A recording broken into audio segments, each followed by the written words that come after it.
नमस्कार, बहुत स्वागत आपका। मैं हूं आपके साथ मनूरा सक्सेना। बिहार महाराष्ट्र वाली राजनीति फिर हुई तो तमिलनाडु में बन जाएगी नई सरकार। ताकते रह जाएंगे थलापति विजय। तमिलनाडु विधानसभा चुनाव में अभिनेता से राजनेता बने थलापति विजय की तमिलगा वेत्री कशगम यानी कि टीवीके ने 108 सीटें जीतकर सबको चौंका दिया है। हर तरफ यही चर्चा है कि पहली बार पार्टी बनाकर चुनाव में उतरे थलापति विजय राज्य के मुख्यमंत्री बनेंगे। लेकिन थलापति विजय की तमिलनाडु की मुख्यमंत्री बनने में एक छोटा पेच है। दरअसल 234 सदस्यों वाली विधानसभा में टीवीके ने 108 सीटें जीती हैं, जो बहुमत से 10 कम है।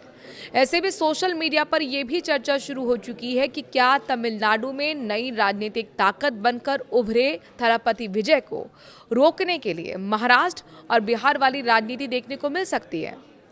हालांकि थलापति विजय ने राज्यपाल को पत्र लिखकर सबसे बड़ी पार्टी होने का हैसियत से सरकार बनाने का दावा पेश कर दिया है।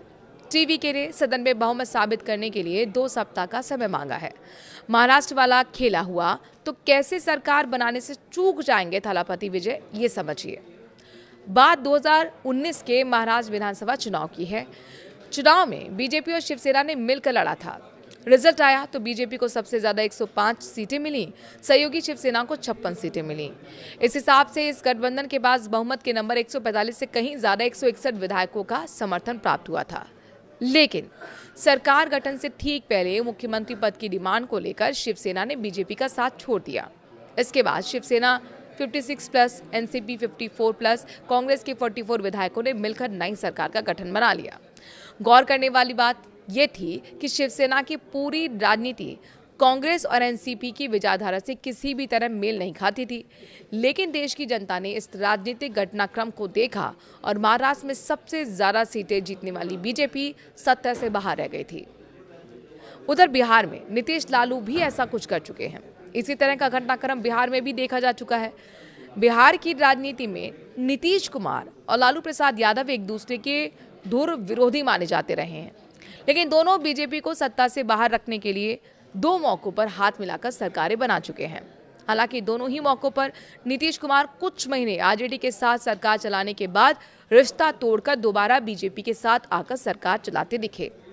टीवीके के पास सरकार बनाने का फॉर्मूला क्या है, ये समझ लीजिए।